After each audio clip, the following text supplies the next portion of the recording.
Paranormal Karen, she's so spooky. Paranormal Karen, funny too. Paranormal Karen, she's so spooky. Oh, and did I mention she's funny too? Yeah, cha-cha-cha. Hey everybody, welcome to Paranormal Karen. I am super duper excited. I have my first, I think I'll call him a serial guest, which means he's going to have a schedule and he's going to come talk to us. And, well, first of all, I have to turn off some sounds. I'm having quite a day. We're all having quite a day. In fact, but this is the thing. My Patreon is super fun. You can join it. I'm pushing that because I love it so much. And then actually at some point I'd like to do fewer readings and more with the Patreon. So join the Patreon if you're interested in psychic development or tarot, mostly tarot. And also, well, I don't even know what's on the calendar, so I'm going to jump right in. Ryan Marquardt. Did I say that right? Marquardt? How do you say it? It's Marquardt, like a pint or a gallon, but a quart. Marquardt, like quartz crystal. Totally, yeah, I dig that. See, because in my phone, everyone has had different, like some people have so-and-so my people or so-and-so my favorite. You're Ryan. You're Ryan's astrology. I love it. Yeah. And that is your website, right? Ryan? Yeah, ryansastrology.com. Yep. Oh, okay. And I have a reading with Ryan tomorrow because you came on last time. It was so great. And I was just like, Ryan, please come on every 6 months. And this is one of the few that I waited and we're taping it. I think this one either comes out next week or the week after. So it's pretty on, but it is before the 15th when we're taping. I'll say it's the 10th. And that could have some significance, but we are actually talking about all the stuff I'm worried about December and what's to come in the next 6 months. And you're so cute, Ryan. Last time when you were on, you were like, well, yeah. I was like, you're like me. I hate to go, oh my God, here's some bad news. You were like, well, not too good. Tell us what's happening. Oh my gosh. It's an interesting time. Like where we are right now is not going to be where we're at in June, 6 months from now. Thank like God. No way. It's a little weird because I do think there's a bit of an extension of the current energies for the first few months of 2022. But then we take a pretty huge pivot. So I think like with the upcoming Venus retrograde, December 20th until the end of January, we're really going to start seeing things get to a boiling point. The North Node and the South Node are going to change signs into the Taurus and Scorpio axis. That's going to push us into a whole new direction as far as fate is concerned.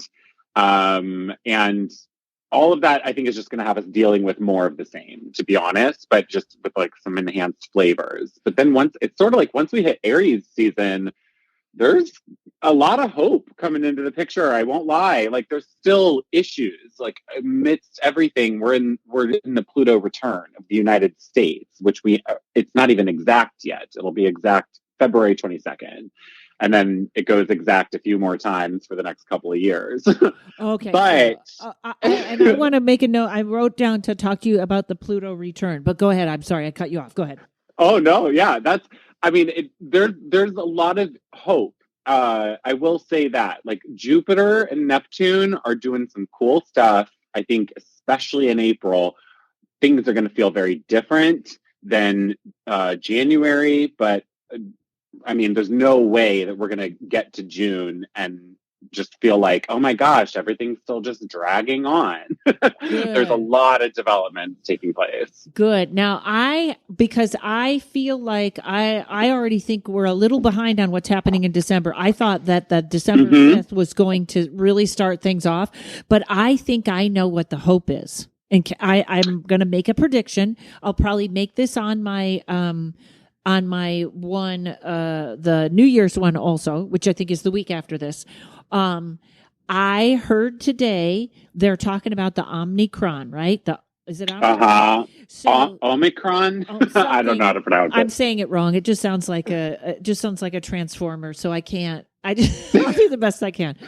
The doctor that was discovered it and found it in Africa, and let's hope this makes the mainstream media news.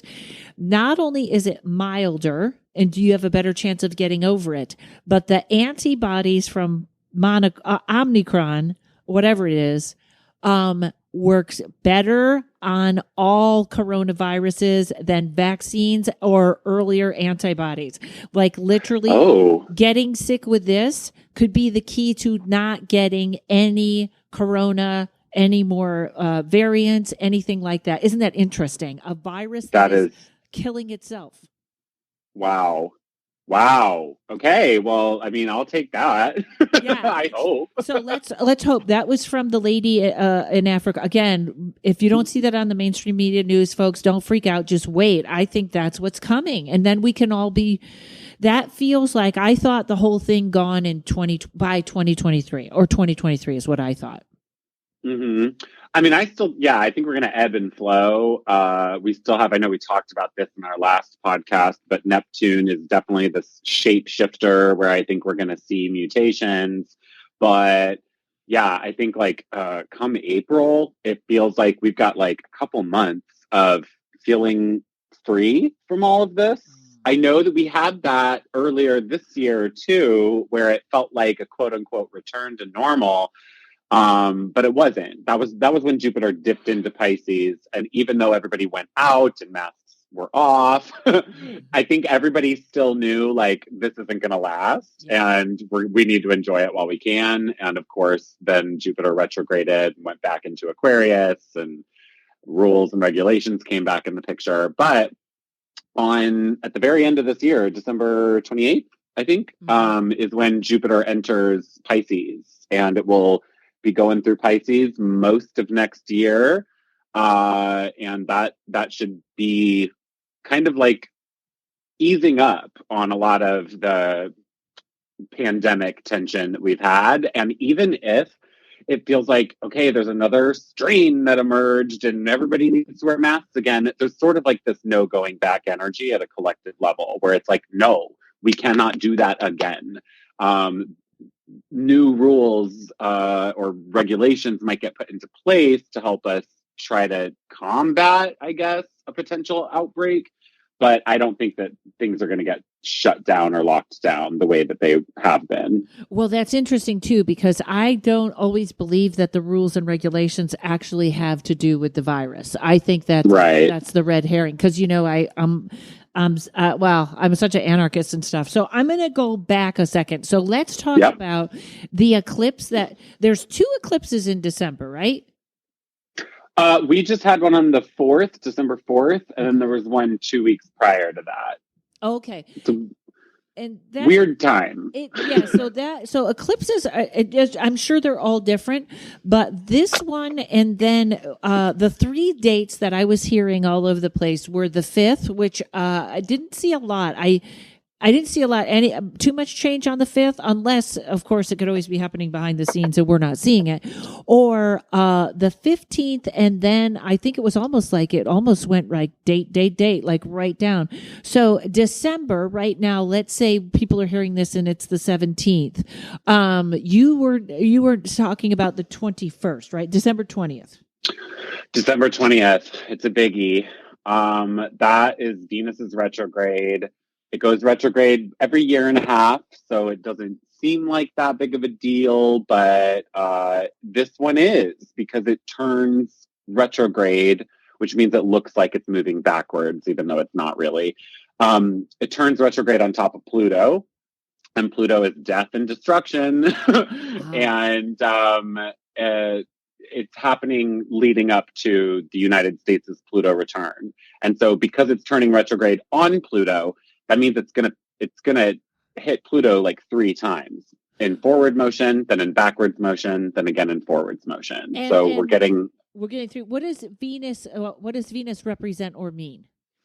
Venus is a lot of things: love, money, beauty and aesthetics, food. the natural world and appreciation for that. But it's retrograde in Capricorn this time around. And so that is going to be more of a structural change. And Capricorn has much more to do with like money and the larger structures that hold us up as a collective. So I think we're going to notice some serious financial institution dilemmas. I think the looming debt crisis in America is going to come to a head. I think I just saw an article about how they're considering raising the debt ceiling again, and it's like this is not the way forward. This is not it. And didn't they we had talked about the housing market bubble bursting, and I just heard an ad that said they're raising interest rates, aren't they? Are they? I don't know. I'm not too sure. I have a feeling I'm just going to be a lifelong renter. But the housing market, like I think overall, the first half of 2022 seems to be like a decent time to buy up land and property if you have the means. The second half, probably not. You made that positive. You made that very positive. So, in other words, it's probably going to crash the first half, and then the second half it'll get better. Okay, all right. Yeah. I'm here to put the doom and gloom in all your optimism, Ryan. Okay, so this is where astrology confuses me, but this is where you're organized. So you were talking about Venus, Capricorn, and Pluto all at once. So that is that's fascinating. And now, are we actually sort of poised the same way we were in 1776? Is that the Pluto return you're talking about?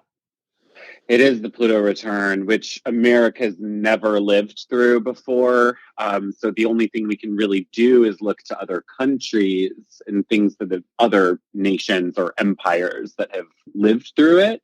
And some haven't lived through it. Like China, they don't really have dynasties that ever last longer than like 250 years. And that's the Pluto cycle. It's about 250 years. So we could be definitely seeing the death of the way we've structured our political climate. Oh, please. I know, like, yeah, right. I know. France had the death of Napoleon. I know Russia had the death of Stalin. Interesting things happen. Like even in England, I think their second Pluto return is when Queen Mary I became the first female ruling monarchy. And then following her was Elizabeth I. And I find that kind of interesting, like women leaders coming forward, because we haven't really had that, right? Mm-hmm. And coinciding with America's Pluto return, we got to look at our own leadership. So Joe Biden. Coincidentally, Joe Biden and America both have a similar architecture in their charts where they're both Sagittarius rising. So they have the same signs ruling the same houses. So things are going to happen very much in tandem. Like he is so interconnected to this Pluto return. I don't want to predict his death, but I thought the same thing at the beginning of the year. I said he wasn't going to make it this year. In fact, and I feel like that's really interesting. He has the same chart as the country right now. Yeah, I mean, like their layouts are the same. So their signs fall in the same houses. They both have Sagittarius rising, Capricorn in the second, Scorpio in the 12th. And that's really what I'm looking at right now is his Scorpio part of his chart, because he's a Scorpio, but he also has Mars, Mercury, and Venus all in Scorpio. 4 planets in his 12th house of mental health. Oh boy. In Scorpio of paranoia and toxicity and death. And the 12th house is a place of endings as well. And basically when these nodes change signs, the North Node and the South Node, which is sort of like a path of destiny, they're going to change signs on January 19th. And they will move into Taurus and Scorpio until July of 2023. So the Taurus and Scorpio parts of everybody's chart are going to get lit up. But for Biden, that South Node in Scorpio is is what we're releasing. The South Node equates to a decrease in something. That's going to rail all of his planets in the 12th house. So I think he's going to have a pretty tumultuous start to 2022. See, I wonder if I wondered if he was going to make it to 2022, and I don't mean that in a bad way. And I'm sorry if this is grim. No, I know. People, I think, it's interesting when you were saying the death and destruction of those other places and the women coming forward, like the female rulers. That reminds me of death of the patriarchy and the birth of the matriarchy, which is interesting because I don't know how this is going to work, but this isn't political, but I feel like it's not Kamala that is going to come into power. I don't know how they're going to do it, but they're going to push her out, and it's going to go to Pelosi until we can get rid of. You know what I mean? Like, oh my God, that would be so interesting. I mean, Kamala's chart does not look super great either for the first half of 2022. So if she gets installed in power, I don't know that she's going to handle it very well. And what's also interesting is with the rise of the female rulers in England, at that Pluto return was also the beheading of Anne Boleyn. So it's like we're raising women up, yet also completely cutting them off. Literally, they're going to behead Kamala. So, is it Kamala? Right. Probably more figuratively, but yeah, I don't know that she'll be embraced or handle the job well if she is instated. Right. And as people know, I'm kind of a ghoul. I like things that are, I'm okay with dark things. That's what I want to say. I don't want to say I like, oh my God, we're already almost to the first break. But I I'm a paranormal person. I work in the psychic realm. Death does not scare me. My own death doesn't scare me. Death of my dog, a little scary. But so when I talk about these things, I don't feel negative. And I'm not wishing it on anyone. But so the United States, this is a good cliffhanger. So the United States is going through its death and destruction phase of Pluto, right? Yep. Okay, hold on, folks. We'll be right back. Hey, everybody, just want to let you know my tarot class is on sale this weekend only until the 23rd, or the 23rd. I believe it runs out at midnight. So that'll be 2 days. You can get half off when you go to karenrontowski.com and click on tarot. And then you're going to use the coupon code October, all capital letters October. Also, November 1st, I finally have a Patreon. I know I'm so far behind everyone else.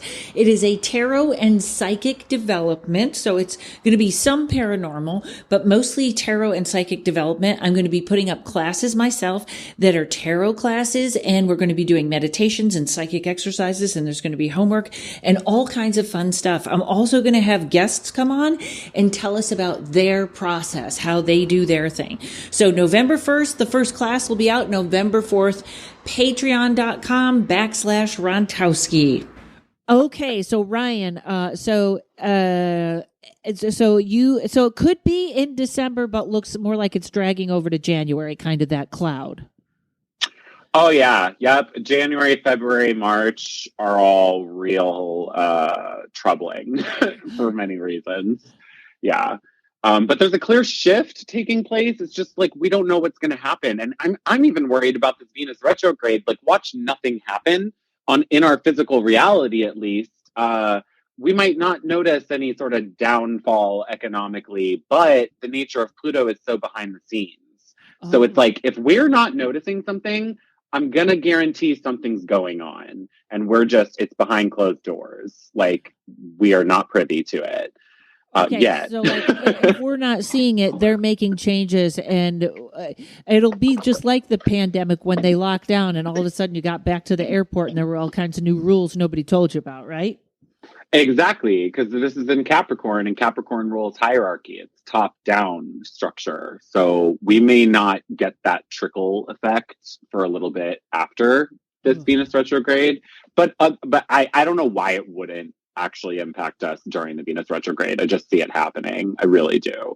The one thing that's really interesting to me that I didn't know if I wanted to bring it up or not, but I just with Jupiter going into Pisces and Pisces ruling poetry and poets, I find there's something really poetic about 2022 because the year ends, like we go on a roller coaster. It is twisty and turny and very difficult to predict what's going to happen, but we end the year the way we start the year. It's weird. But instead of Venus going retrograde on Pluto, Venus will be with Pluto at the end of the year, and Mercury's there going retrograde. And a Mercury retrograde, its definition is rewriting the story. Like that's what a Mercury retrograde already does.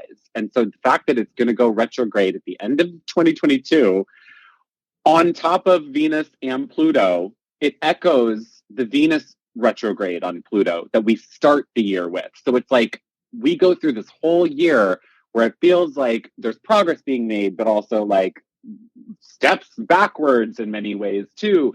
And it's like, it feels like we take so many paths and we're experimenting and throwing noodles at the wall, right? But then we get to the end of the year and we're like, what have we gotten ourselves into? We got to redo all this. Oh, interesting. Okay, so, well, actually, don't we have like 5 or 6 years of sort of rebuilding or remodeling what we're doing here? Oh, yeah. It's not going to be until, I think, once Uranus gets into Gemini, which will be in 2026, that's when I think we're going to start seeing some serious movement forward. And I think by the end of this decade, like the United States will be in a really great renovated place. We'll be we'll be number one again. So interesting. Okay. So, just before we move on, this little period now, December to January, I had told people to be ready for something and I didn't know what. And I was like, be ready for a lockdown, even though, I don't know if it's going to be a lockdown, but I was like, be ready and get healthy. Does that sound about right? That was me. Yes. I mean, like any client I'm seeing, I'm basically saying, don't spend money if you don't need to right now, like keep your valuables, diversify your resources, like take stock of where you're storing things. I think it's just a good time to just be conservative and prepared in case something happens. Yeah. If something happens, it just feels like it's out of your hands. It's a top-down thing. It might just be that you get laid off from your company, just like that Zoom call that happened. I forget what company that was. Did you see that? The CEO like fired 900 people over a Zoom call. Oh my God. Yeah, that just happened. But it's like that's out of your hands. Like it impacts you on a personal level, but it's coming from this much larger thing going on. So I don't know that there's really much people can do aside from just protect your resources right now. I hate to say anything that that sounds awful, but I hope that guy muted everyone before he fired them. Otherwise, that's a loud Zoom meeting right there. Right. Wow. Okay. So this is what the next couple months. Okay. So just be ready for anything. That's what we're saying. Be ready for earthquake or whatever. Is Mother Earth actually mad at us? Yes. Yep. And that's like the wild card energy that we've kind of got. It's Uranus and Taurus. Uranus is the planet of unpredictability, and Taurus rules Mother Earth. So a big part of what we're dealing with now to 2026 is environmental concerns. The last time Uranus was in Taurus, we had the Dust Bowl, which was a direct result of human error in agriculture, right? And weirdly, the Dust Bowl was the United States' Pluto opposition. So we can also kind of point back to when Pluto was 180 degrees away from the United States' birth Pluto and see what was happening then, which was the Dust Bowl, and millions of acres of land became useless and lost topsoil. There was, the Great Depression, obviously, but even issues like abortion, immigration, free and independent press, and like anything that we've kind of dealt with in America's history that's kind of this like secret hush-hush thing we don't like to talk about or address, aka slavery, aka taking land and lives of Native people. I mean, all of that's up for us needing to face it and grapple with it. The idea with the Pluto return is really that you got to go through the eye of the needle to come out through the other side. And there's no, like, you have to face your fears and your dark issues in order to, have a higher state of consciousness. Okay, so also, I'm sure a lot of folks know, but like I did not know for a long time what the Dust Bowl was, and it was just was it no water? It was just wind all the time. Am I right? Yeah, a lot, like crippling dust and drought years. It was just terrible, and it was done by man. Like humans did this. So. That's another thing we're dealing with. How did humans do that? I didn't know that part of it. Or I think I was so taken with this story because literally this says where the people were at this time, which was it was so windy and so dusty that women, it was their job to keep the house clean. They couldn't keep like sand out of their house. And a lot of mothers killed themselves because this was just this never ending trying to get dust out of your house, like sand out of your house. Wasn't it like that kind of stuff? Yeah. I think I forget, there's an actual term in agriculture for this, but God, I cannot remember, but it's something to do with our crop rotation methods. Like we started farming in these mass field ways where it's just like mass plots of corn or potatoes, right? And that is over and over time stripping the soil of essential nutrients. Like that is not how the earth is supposed to be set up. There are documentaries on soil that actually are so interesting. There's Soil the movie. I think it's on Netflix actually, but it's really beautiful stuff. Like I actually did a whole speech in college about the power of soil and how we do not treat it like a living organism. It is living. It is alive.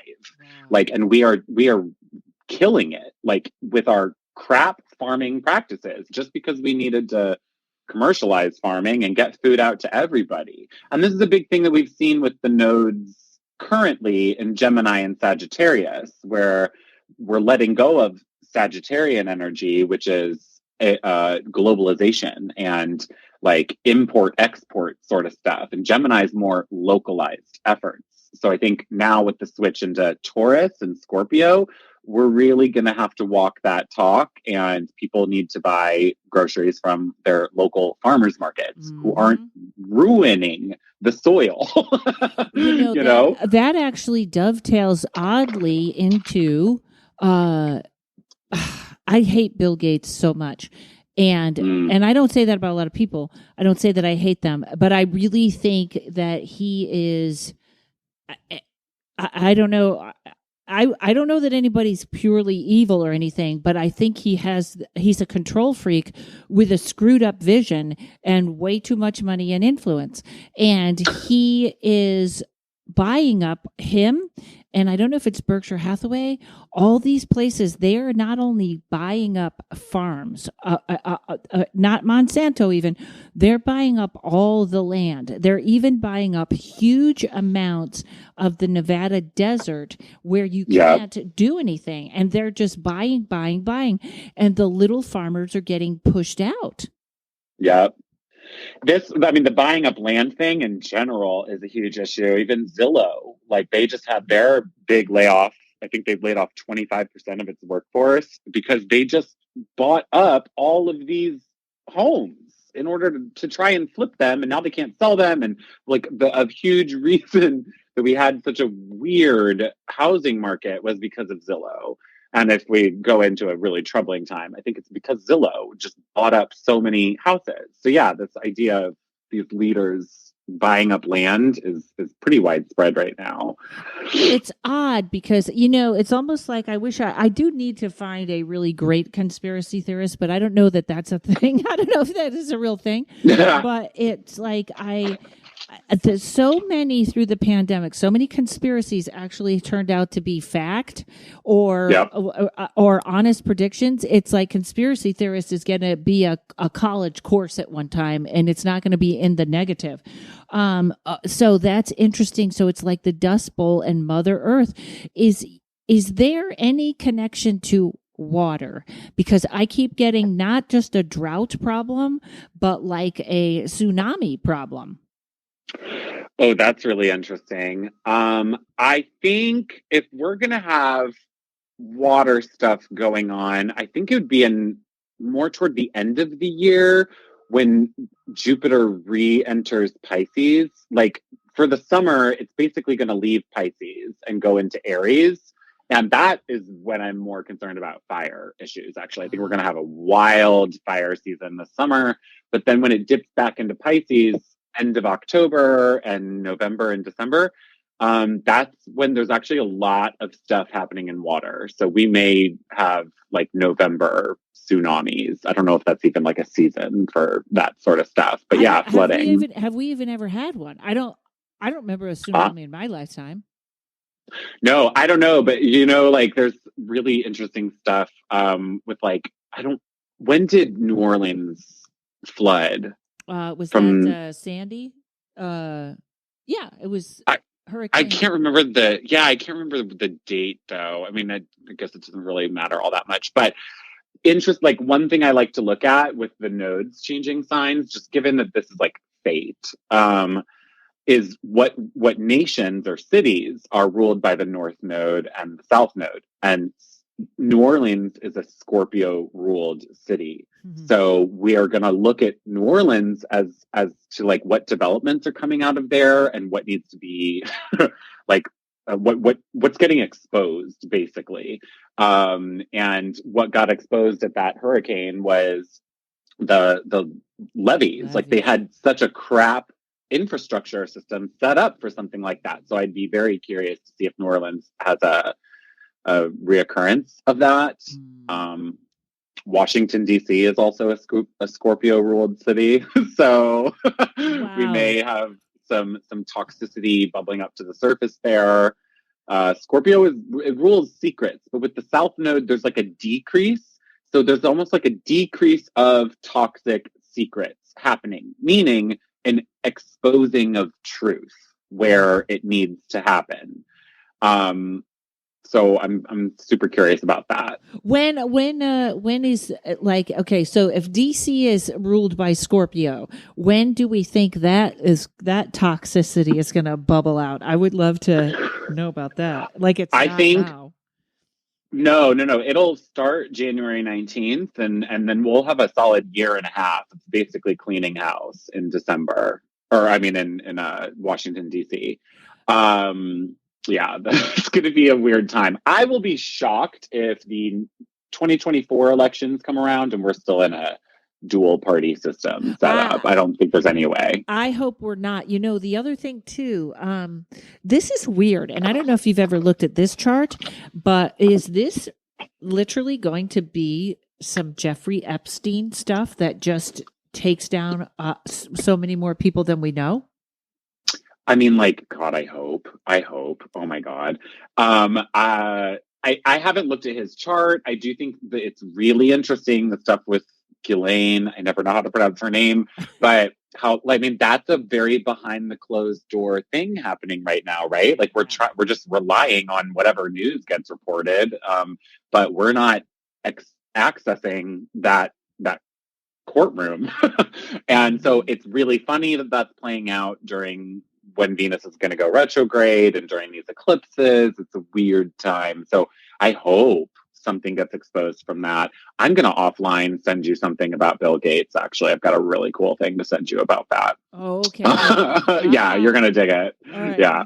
That, it's funny because I always wonder, like, I think that the people, whoever they are, I know that's like a weird, like, who are they? Yeah. I don't know. You can say the Illuminati. I actually am really starting to think that we are just being run by the prescription companies, period. I just think that's where the money's coming from. That's who's thinking about this stuff. But it's interesting because they throw out QAnon, okay? If somebody started QAnon, this explodes. It's sounding crazy. It's, there's child rings going on under pizza places. And they make that plausible deniability or that crazy so that then Jeffrey Epstein comes in. And it's a little QAnon, but they sort of have used QAnon to make it sound crazy, and now it's here. Isn't that? Am I making any sense with that? Yeah, it's a weird thing. I think we're honestly going to see more themes like that in 2022 because of Jupiter and Neptune together in Pisces, which is a once in a lifetime occurrence. It's a very like everything's dichotomy. So on one end, it's a savior complex, it's false prophets. On the other end, it really is like real prophets coming forward, real people seeing into the future and having a vision that can manifest as reality. So I think people are going to oscillate between those two perspectives. Like there will be big opinions in 2022 that are going to seem very off the wall, but some of them are really going to stick. Like they're not going to just be opinion. Wow. Okay, that's interesting. When you were talking about cities that are ruled by Scorpio, so they will the cities that are ruled will what depending what their plan is. Are there any other cities ruled by Scorpio that might have a hard time? Yeah, the ones I'm looking at are Washington, D.C., Baltimore, New Orleans, and Cincinnati. As far as nations go, we can probably expect some unrest in Korea, Syria, Norway, Turkey, Morocco. And then what we're going to look to is the Taurus-ruled cities and nations. And honestly, the big city that I think in America is worth looking out for is St. Louis, just because that has been such a topic of subject, like with the Ferguson shootings in 2014, that was Michael Brown being shot by a white police officer, and that police officer was never indicted or charged. And a lot of weird things started happening, like nightly curfews, big protests and all this preceded the more recent Black Lives Matter uprising, right? So I think like St. Louis is going to have some serious developments that the country is going to need to look toward. I'm really curious about it. I'm even interested in like the businesses that might choose to move to St. Louis and like what concepts are going to come out of St. Louis. But then other countries to look toward that are tourist-ruled nations are Cyprus and Greece, Ireland, Switzerland, Cuba, interestingly, South Africa. South Africa is right now also because of the that's very interesting that you say that. So the ones that are in Taurus are going to come out better than the ones in Scorpio, or they're also going to be in trouble? It's like it's sort of not a better or worse thing. It's like we're gonna notice a decrease occurring in the Scorpio ruled things. So like they're just gonna fall. They'll falter and secrets will get exposed. Anything that they're doing that's under the table or not good is going to get exposed. And Taurus is a sustainable sign. So we're going to see sustainability and forward movement and just a heightened presence on the world stage as far as any of the Taurus-ruled countries and cities are concerned.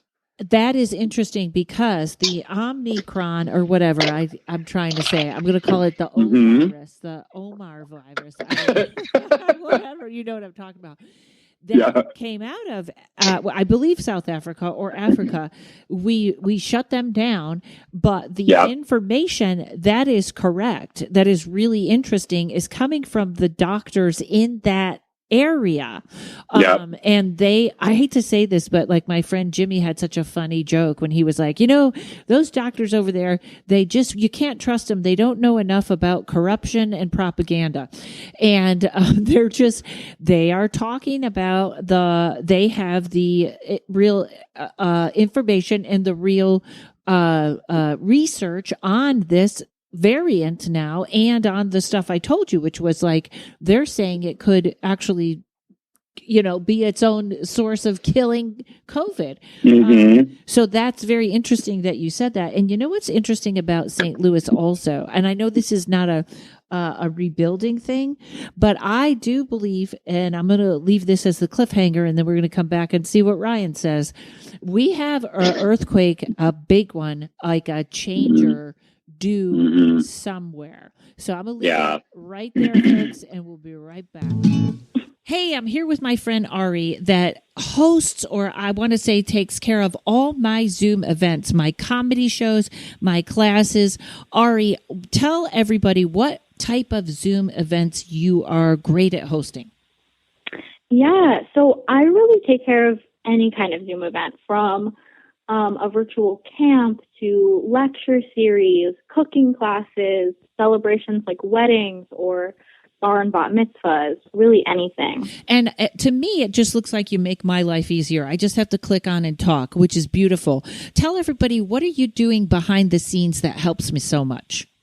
Yeah, so I'm taking care of all of the settings, like muting and spotlighting people, making breakout rooms, recording the meeting, really just all of the tech pieces you might think of or not think of. I'm taking care of that. That is so helpful. And it really is the difference between something looking amateurish and something looking really professional and wanting people to come back to your meeting again. So tell everybody where they can find you. Yes, so you're welcome to email me at wharton.ari@gmail.com. That's WHARTON.ARI@gmail.com.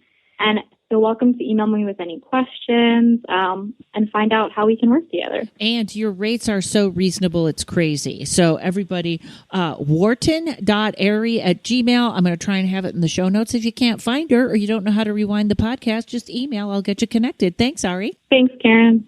All right, Ryan. So who should be have a little earthquake kit besides me that I don't?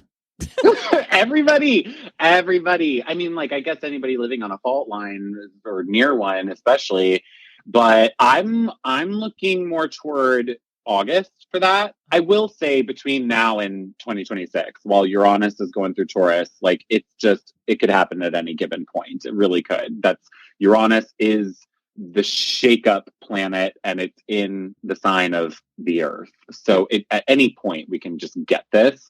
And earthquakes are notoriously difficult to predict, right? Mm-hmm. Just like Uranus. So August is a weird time, though, because that's when the North Node, Mars, and Uranus are all conjunct together in Taurus. And Mars aggravates and accelerates whatever it's touching. With Uranus there's definitely like sudden explosion kind of energy here, sudden earthquake energy. All of that is also making a square to Saturn, which is like a T-bone effect. And Saturn is structure. It's real, like, buildings. So there may be quite a problem environmentally at that point. Wow. So it could literally be a city down, a city done. Yeah. I worry way more about the West Coast and the middle of the country, which is weird. But also, my friends up in Bellingham are like, we're always being warned by psychics. And I was like, wow, I never thought Washington State. But I mean, even Alaska has like an earthquake every 5 minutes or something. If you're watching an earthquake on Twitter. Yeah, they're always shaking. But even when you said St. Louis, there's a big fault line through there in Kentucky that's just, we would know. They're not ready. At least California's ready.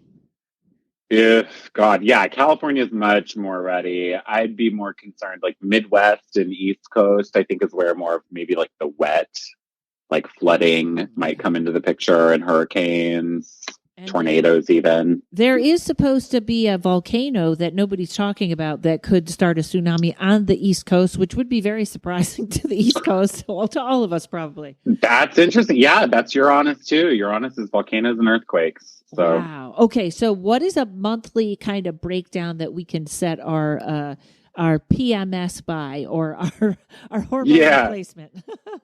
Totally. I mean, so really January is this shift with the nodes. So we're going to notice people moving more toward Taurian qualities and letting go of scorpionic qualities, which really, like, I would just focus on the North Node with that. That's where we're headed, which is a love of the earth. People going more organic, like in the most basic of ways, even like just ditching your skincare products for something that's cruelty-free and vegan and of the earth. People seeing nutritionists and herbalists versus a standard pharmacist. Right. I hope we're gonna see people looking at their food labels. Yeah. And even growing food. Like, this is what I find so interesting about this node going into Taurus is the whole lockdown was like people buying up plants and trying to like test their green thumb capabilities. And like, I mean, we just are at the start of that, I think. I think now it's going to get more practical where people aren't just buying the pretty flowers to put on their balcony. They're buying things they can eat and like grow and things that will come back over and over again.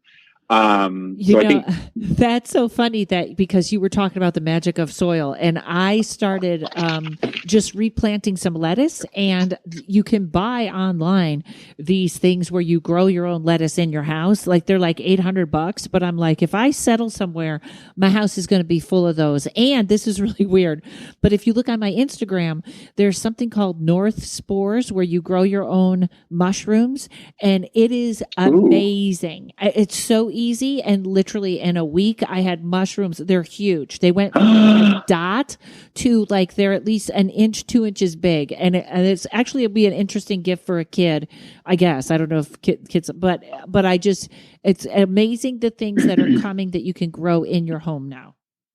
Yes, that's beautiful, and that is so aligned with this because it's not this like, I don't know, like kumbaya, we're all just sitting in the earth and tilling the land energy. Like Uranus and Taurus, Uranus is electricity, it is innovation. So there's like definite like technology coming in the picture with how we grow things now.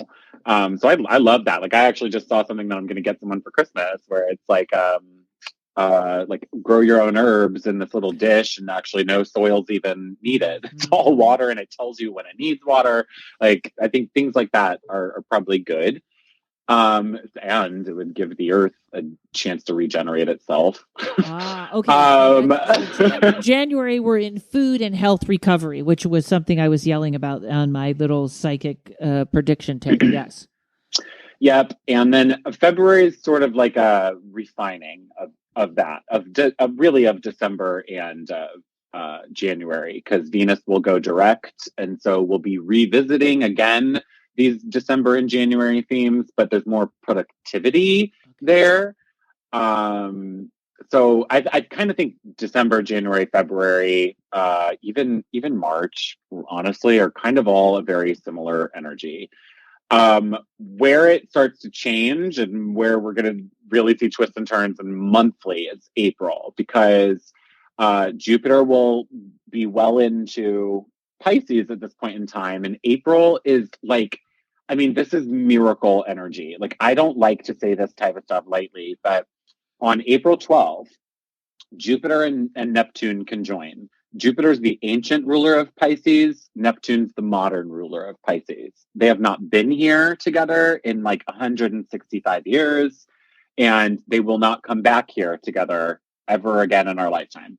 So this is like Pisces having its two, owners or rulers coming home for a reunion finally. And Jupiter is the planet of luck and abundance and joy and hope and optimism. And Neptune is limitless. It is imagination and fantasy. And so there's kind of this limitless vision going on at that point in time where we're conceptualizing solutions that are so beyond what we could possibly imagine even right now. And on top of that, at the time of this, Venus has just entered Pisces. Venus is exalted in Pisces. It doesn't rule Pisces, but it's like at its best friend's house. So we have these three beautiful, benevolent planets, all in a sign they love. And it just feels like a freaking party. Like it really does, especially because Pisces rules escapism. So it's going to feel very different in April, like than versus right now. If you're feeling locked down and cooped up and whatever, rules get lifted, people are going out and partying, and any sort of escapist tendency is probably going to come forward at that point. I'd be careful though, because like I'm even thinking, people who have had substance issues might relapse, and we're going to see rehab facilities increasing. That's Pisces.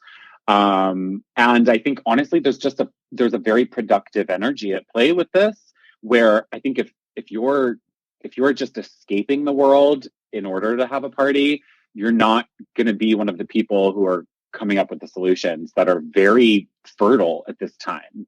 So I'm kind of planning on spending that month sober, to be honest. Interesting. Yeah. And this is going to be like a creative renaissance, like a cultural renaissance coming forward. The Neptune rules and Pisces rules Hollywood and celebrity and the arts. And so we're going to see a huge renaissance creatively, artistically. The movies that get made in 2022 are going to be iconic films. So I'm really excited for entertainment, and artistry and imagination in that sense is really what seems to push us forward as a society anyway. It's how we conceptualize a new way of living. So anybody who's trying to just do things by history books or because they learned it in law school or whatever, those are not the solutions that we need. We need the creative minds, and those people are coming forward in April. And the babies being born in April, oh my God, those are going to be some of the most incredible people like ever. If there's a second coming of Jesus, like I think they're being born in April. April in St. Louis. There you go. Mm-hmm. Okay, awesome. All right, so April That's a good is great. call. How's May? May is a different energy again, because then Jupiter flies through Pisces and then it enters Aries into May. And that's really interesting because Jupiter expands whatever it's touching and Aries grows through stress. So there's definitely like a struggle and stress occurring in May, but we're seeing the opportunity through it. Like action is actually being taken. Even in the event of some sort of civil war, Aries has a lot to do with that feeling of being a warrior, going to war, facing battle. It's like the war would be catalyzed by a very strong sense of hope. So I'm not too worried about it. It does feel like we're facing some sort of battle in May, but it's in good faith. It's go time, basically. Like there's no like hiding at all in May, especially at the end of May when Mars meets Jupiter in Aries. Mars is the warrior. It's weapons. That's like you got to walk your walk at this point in time. Big risks, big gambles. It literally reminds me of like May is like the Fool card in tarot, but it's like as if that guy got like jacked up on steroids and downed a bunch of Adderall before jumping off that cliff. Wow. You know? Yeah, and there may be explosions too, because Mars is like dynamite, and Jupiter tends to blow things up. So, do you kind of see a war for us, or anything like that in this time also? I've been contemplating this so much actually since our last podcast, and I think we're already in it. But I just think civil war looks different now because we have technology now. It's digital. The war is online. And we're seeing so many places online, like Uprising. And I'm really curious about the metaverse. That is another huge theme. And even with all this Piscean energy taking place, which is fantasy land, it's sort of like what is real and what is imagination. And those lines are blurring, you know? And anything that is real was first conceptualized anyway. Like we need that Piscean vision and creativity in order to even make something real happen. That is in tarot is the person a fool or a genius? Because if they're talking about something you don't understand and you're like, nah, he's just a fool, he's just a dreamer. But as soon as it becomes something real, then he turns into a genius. Yep. So I could see some like war battle stuff in May, but it's sort of like, or explosions, like violence could totally be a thing in May. But it feels like we're like on the right side of history with it. You know, there's actually a book that I wrote a paper on called How Nonviolence Protects the State. And it doesn't advocate for violence, but it says there comes a certain point when pacifism is our most dangerous option. If we just lay down all weapons, and we're going to get beat up. So like big movements in history are really like they reach their tipping point when things get violent, and that's when change occurs. But we only sing the songs of heroes that remained peaceful, and we lock up everybody else in jail, and we don't talk about those heroes who used violence, even though that's what actually pushed a movement forward. So I see that kind of vibe for May.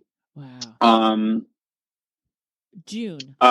Yeah, June. So Saturn turns retrograde. That's when we could experience more lockdowns or rules regarding all the pandemic stuff coming into play and trying to solidify more. I see pushback against that. If so, ultimately, it's like whatever's going on in June is happening for a reason, and everybody feels that. We've got Mercury, Venus, Mars, and Saturn are all in the signs that they rule at this point in time. Wow. So it just feels right at that moment. And Venus is going to be in Taurus on the North Node, which is even like, I mean, we're all finding a very big way to ground ourselves and love something we're doing in June, even amidst chaos. Like all of us are finding our footing.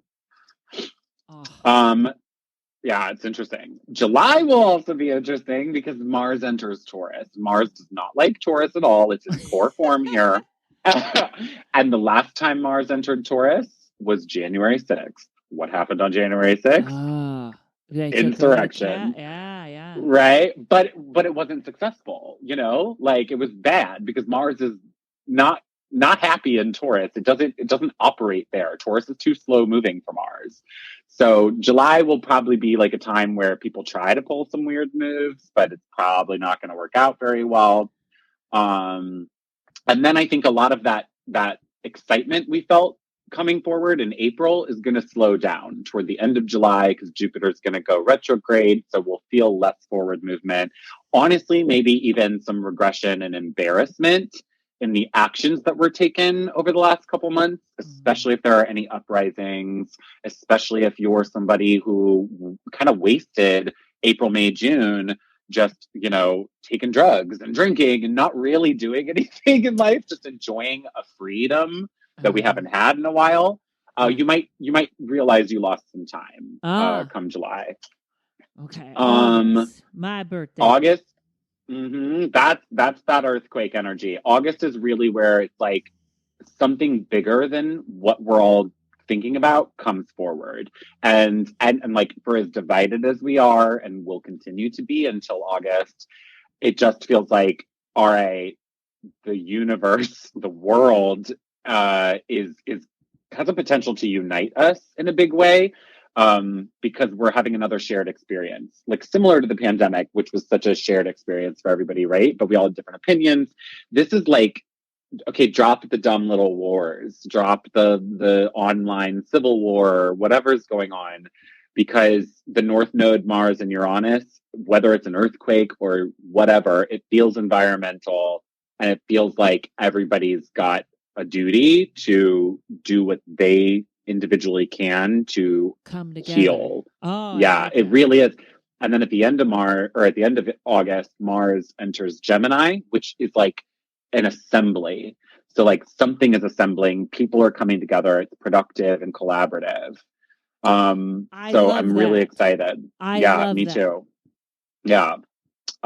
September, Mars enters its retrograde shadow period. So that's where it gets a little weird. Even though we're assembling, it's like this is like the beginning of a long-term assembly. And we're realizing that we're highly capable of balancing numerous tasks at this point in time. Gemini can handle multitasking, no problem, and Mars is our action and abilities.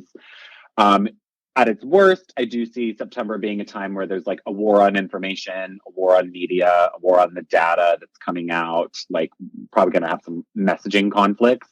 And it's experimental in a big way too. Like I think a lot of people will be throwing out their ideas on like, how do we assemble? How do we fight this economic or environmental crisis that's occurring? And not everything's going to work, but the importance is that we're experimenting and trying. Right. You know, that's interesting. I can't wait for the media to be under fire. No, I know. I totally agree. Because, Yeah.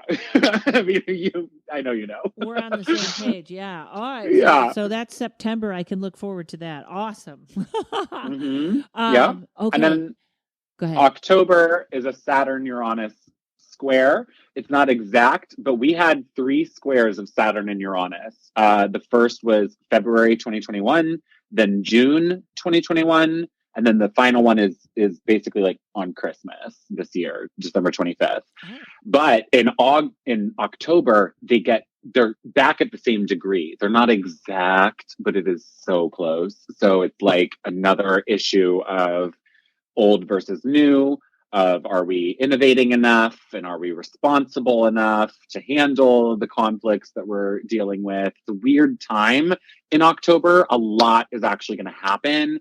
Mars is going to square Neptune. That's where it's like, okay, we've assembled, we're throwing out all these ideas in August and September and trying to be productive with finding a way forward out of this national mess that we will be in. But Mars square Neptune in October is going to make it feel like we're wandering off course, very directionless. It's very funny because you have such an optimistic way of saying things that you were just kind of saying to get us out of this mess. And I was like, but it sounded so much fun. Like we weren't in a mess. Because it's productive. It's like finally, like we're not going to feel so restrained anymore. Like I think the powers that be will still try to put restrictions and restraints on us, but it's not going back. Like we're not. I think that there will be such a pushback against anything that tries to lock us down again. Good. Yeah, I do think that like October is also a point where this sort of false prophet thing comes forward a little bit, and we may witness like the death of a quote unquote hero, sort of.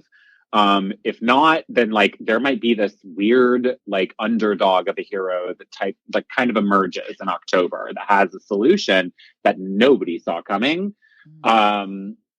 It really reminds me of like when you're watching a movie and like the hero, you think they're basically dead or about to die, and then somebody comes in out of nowhere and saves them. And you're like, what was going through the writer's mind when they created that narrative? Like that was so unexpected. I totally thought that person was going to die. Right. So it'd be like if William Shatner somehow saved the country, we'd all be like, wow, who thought it was totally William Shatner? Wow. Really? Yeah. It's weird. It's weird stuff. It really is. There's a lot of diplomacy taking place in October, but I'd be like, it's weird because the Sun and Venus go into Scorpio at the end of October. So it feels like opposing sides decide to sit down at a table in October and they come to an agreement, but somebody's got like something they're not saying. And like one of those sides is going to get the rug pulled out from under them. Okay. So I get a little worried about October and like false diplomacy coming into the picture. Okay. But at the very end of October, Jupiter goes back into Pisces. And on Halloween, Mars turns retrograde, which is a little freaky. Mars retrograde in Gemini will continue to enhance the like war on media, war on information, access to information, and Mars will be retrograde into 2023. So the rest of the year we're dealing with Mars retrograde. Yeah, November really concerning. This is midterm elections on November 8th. Right at that point in time, the Sun, Mercury, Venus, and the South Node are all together in Scorpio, and it's a lunar eclipse in Taurus, opposite of all that. And that lunar eclipse in Taurus is on top of Uranus, and it's all squaring Saturn. It's just a mess, and it's all happening in fixed signs. So anybody who is a Taurus, Leo, Scorpio, or Aquarius, especially rising sign, be careful. November is not fun. Fixed signs have a no budging energy. Like they're so stubborn. So everybody's standing their ground and they're very firm in what they believe at this point in time. I would say Leos need to be especially careful because that's the fixed sign that actually has nothing in it, which means the other three. Okay, so be careful because the other 3 fixed signs are going to funnel their conflict into Leo, because Leo's this wide open territory. So I'm a little worried about Leo and anything ruled by Leo in November. Oh. And that midterm election is going to be shocking, to say the least. I really I think it'll be a weirder election than this last actual cycle for the president. Actually, weirder than when Trump won, and we were all like, "What just happened?" Yeah, even if you liked him, you were weird. Like, "What just happened?" Mm-hmm. But I just see this being even more bizarre. I really do. Oh well, it will be, especially if we vote in William Shatner. Totally. I mean, yeah, this is the energy of upsets, major upsets. So I'm curious about that. I think one of the best things Trump actually did in being president was just redefining the role of what a political leader could even look like. Yeah. So I think we'll see a lot of very unexpected, unconventional leaders winning in the midterm elections, for better or for worse. You know what else? I just have to throw in one positive Trump thing since you started that. I also wonder if he was so uncontrollable. Literally his mouth was uncontrollable. And I wonder how many, this is a terrible example, but I am a huge fan of ivermectin. And he was like, we're going to take ivermectin and it's going to be fine. And everybody else was like, no, we're not. And it's like, studies keep showing more and more. He was right on that.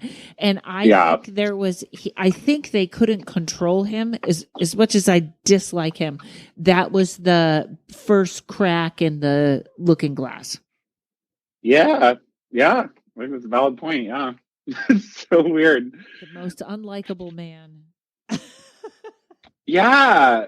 But also that's like what a media spin in many ways there, right? Like media conveniently left out the fact that ivermectin had been used successfully. Right. And instead they tagged it as this horse paste medicine for it was like, what? Like, why are you can't tell one side of the story. This is classic journalism. You got to tell the full story. Exactly. It won the Nobel Prize in 2015. It's not a horse medicine. But anyways, okay. So November, very interesting, crazy, worried, weird, and interesting times.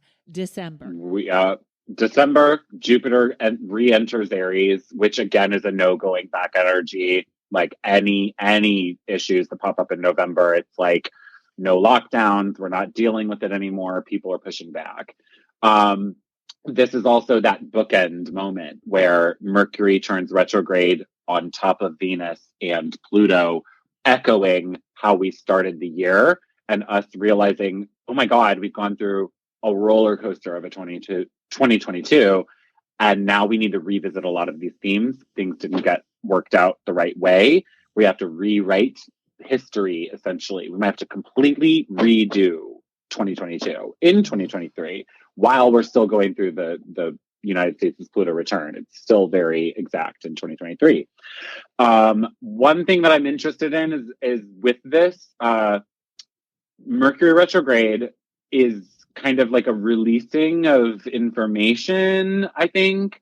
And on top of Venus and Pluto, that's really bad people in power getting exposed. Like I could see, especially if there's this pushback or accountability for media in the months leading up to December, I could see a huge classic expose that drops that takes down some really big players from the last couple of years. And even going all the way back to 2007, or 2008, when Pluto entered Capricorn, which coincided with the recession. I think people who have emerged as leaders since 2007, 2008 are kind of going to get held accountable at the very end of 2022. Something's happening there. Interesting. Wow. That's amazing, Ryan. That is so much. I have my reading with you tomorrow. I cannot wait. All right. We will tell everybody where they can find you. You can book a reading with me at ryansastrology.com. You can find me on Instagram at Ryan Marquardt. And if I can also do a plug, I'm an astrologer for a group called The Soul Unity, thesoulunity.com, which is an online membership-based program that I think is so ahead of its time. I think they're going to blow up next year. It's kind of this is not approved branding language, but I kind of view it or visualize it as like a spiritual Peloton, where like with Peloton, it's like you can log in at any point and take a fitness class. With this, it's like you can log in at any point, get astrology, get tarot, get like heart chakra opening body movements, like so many beautiful things. And 2022 is a year where metaphysical work, spiritual work is going to be championed. Like we are going to witness a huge boom in this industry. And so anyway, I'm doing some astrology with them. Awesome. Soul Unity, that's called? Yeah, the Soul Unity. Okay, the Soul Unity. I'm going to look that up because you know what else? And I think this is something that is going to happen is because we cannot rely on the medical system because it's still too complicated and too hard. People are going to turn to natural stuff and it's going to work. And that is going to be part of what I think you're seeing in 2022. Absolutely. Yeah. Oh, I love you, Ryan. Okay, and it's Ryan's with a S, astrology, right? Correct. Oh my God! Everyone, book a reading before he's expensive because you're way underpricing yourself, Ryan, and you do such a great job. And folks, you get to a video of it, and he does it on Zoom, and he shows you what he's talking about and what he's looking at, and it's just amazing. Oh, thank you. All right, my friend. And the Soul Unity. I'm going to check it out. And then I guess I will be talking to you tomorrow, but everybody else will be seeing you in 6 months, won't they, Ryan? Oh, I cannot wait. Cannot wait. All right. Thanks for taking the time. Everybody, ryansastrology.com.